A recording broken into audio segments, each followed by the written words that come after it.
Previously on the indomitable Martial King, Cirrus and Scylla were escaping from Reincarnates as they entered a motel through its window. As they were running, they discussed if they should return to their room and pick up their equipment. Cirrus was surprised by Scylla's suggestion. When they got to their room, a guard was standing in front of their door, but was knocked out with a flying kick by Cirrus. After picking up what they need, Scylla then erased their tracks with a spell.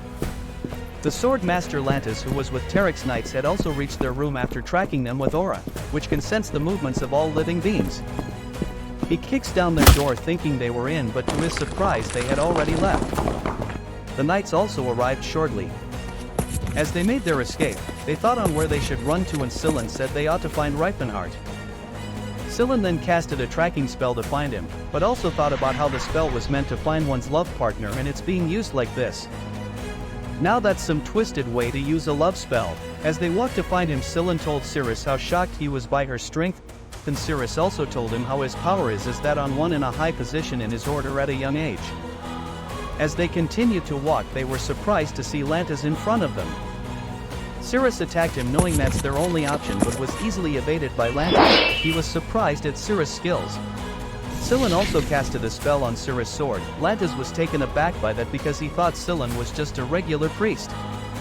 Scylla then told Cirrus to beat him up. But Cirrus was overpowered by him when the sword was broken, and he slashed her as he told them he was only playing with them. Scylla was shocked when he used his aura. The knights then came to see that Lantis had caught them. Scylla was shocked when he found out that he was Lantis. He then knew who he was and thought about how Lantis was from a noble family and was a powerful figure, but had a fetish which started with elf slaves and then to the humans of his city, and he eventually fell from his noble family due to that disgrace. Scylla then criticized Lantis, but he says he is just living off his salary, but also says how he killed hundreds of people and came there. The knight captain thinks about how their trade union is in a win-win situation by having Lantis, who is an aura user. Lantis then seals Scylla's divine power because he might cast a spell.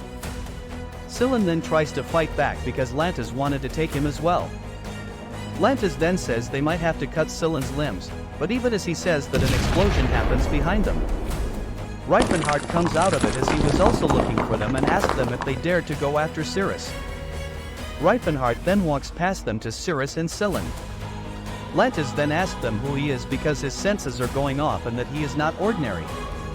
Reincarnates then thanks Scylla for protecting Cirrus. Lantis is also shocked that a young man of his caliber is an aura user, but convinces himself that he must just look young and says how it's been a while since he fought someone strong. Reincarnates then told him not to pretend to be a knight and to come at him. They then faced each other and started to fight. The force from their fight was destroying their surroundings. As they continued to fight, Scylla healed Cirrus, and she was also shocked that Reincarnates was an aura user. Lantis was having a hard time dealing with Reincarnates, as he was unable to land a hit on him and was in disbelief of his power and how proficient he was. Reincarnates was also struggling against him and thinks about how he would beat up people who say martial art is good for building character as he blocks Lantis' attacks. Lantis was shocked about how he didn't even land a hit on him and asked if he is the Martial King Gerard's disciple. Reincarnates didn't answer, and Lantis continued to ask why is he fighting for a slave when he is that strong, but Reincarnates became mad over Lantis calling Cirrus a slave and tells him how they also have emotions and will. He then asked if he has had a proper talk with them as he attacks him. Lantis says he doesn't understand the nonsense he is talking about. Reincarnates then thinks about how everyone was that way and they believe they were right in what they were doing. They continued to argue even as they fought fiercely. Reincarnates, still talking about his ideals, also thought about how mankind celebrated each time they subdued a race. Lantis said Reincarnates was out of his mind for even thinking they were equal to humans. As he was being pushed back, Reincarnates then tells him Cirrus is not a slave and talks about how the nation is serfdom, meaning how a human who doesn't have power and is weak has to live a life of half slavery. Reincarnates continues to push Lantis back and sends him flying with a 360 kick. He thinks to himself how the human mind must be changed as Lantis hit the wall and gets punched in the stomach and sent flying in the sky. Reincarnates then says he will change the world no matter what, so no one can call Cirrus a slave or anyone, and says he would change the world for her, and Cirrus asks if he is insane. Cirrus then remembers what he said during the battle with Lantis, and still thinks Reincarnates is crazy, but after she thought about what he said at the last moments of the battle, she changed her mind about him being crazy. Lantis, who was defeated and under a debris of rocks, asked to be saved, but Reifenhard refused, asking why he would save a bastard like him. Lantis swore to reflect on his ways, but Reifenhard didn't believe him and told him he hated the Sayer Holy Order, or one can confess their sins and still do it again. He told Lantis if he really wanted to repent he should have turned himself in long ago.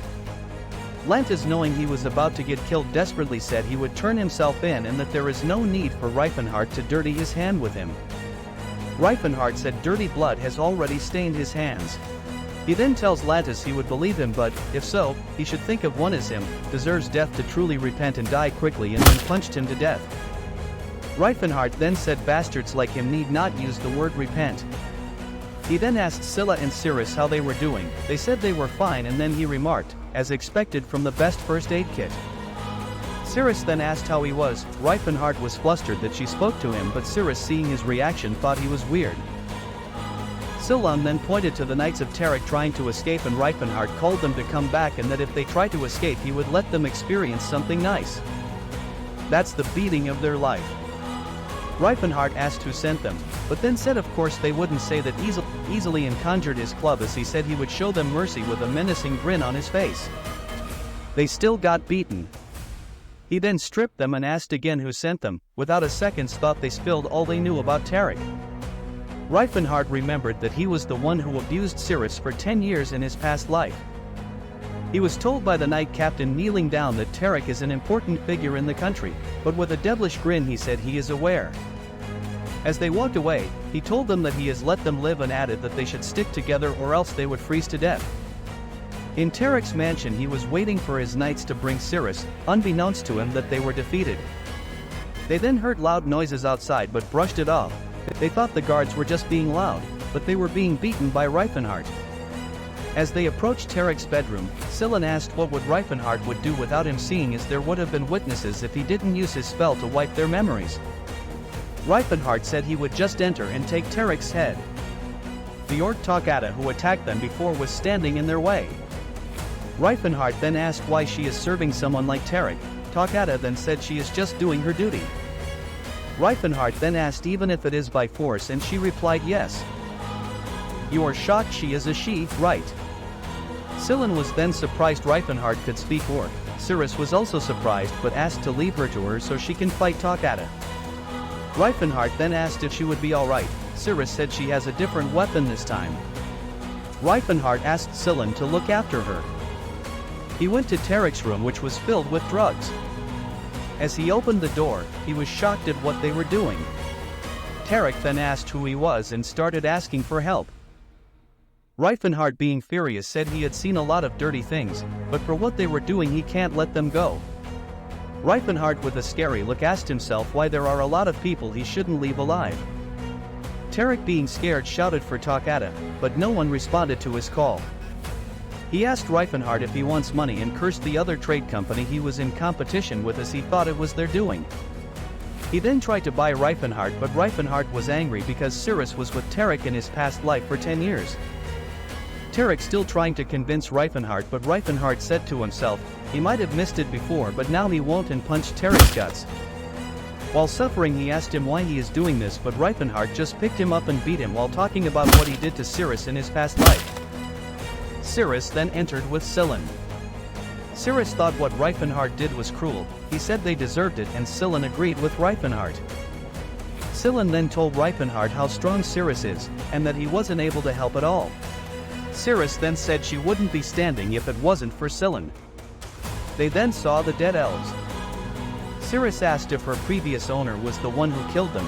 He replied by saying what if he was the one. Cirrus then said she would kill him to appease her soul. They then rescued all the slaves in the mansion. They took them to the forest and counted them after. Reifenhard then returned with the slave contracts. He was asked how he got it by Scylla, and Reifenhard said he broke down the office wall of Tarik. Scylla then said how barbaric. Reifenhard replied by saying he should say something he hasn't heard in 50 years of his life. Bro, you are literally 20.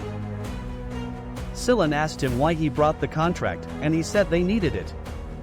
Reifenhard then said to them if they don't want to live a life of a slave he would grant them freedom. But they didn't understand what freedom meant because they had been in slavery for too long.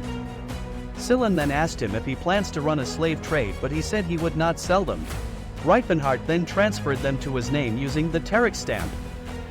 He then went to the other trade company. The manager recognized the slaves as Terex's own and asked how he got them, but he said he would find out later and asked to keep it a secret when he does, and threatened him that if the secret leaks out it is only by his doing and he should think of what he is saying as a simple threat.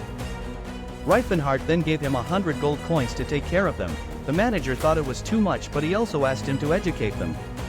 The manager said that they were already educated, but Reincarnates said not slave education but of language and other human-like education. Stay tuned for the next episodes. Like and subscribe for more.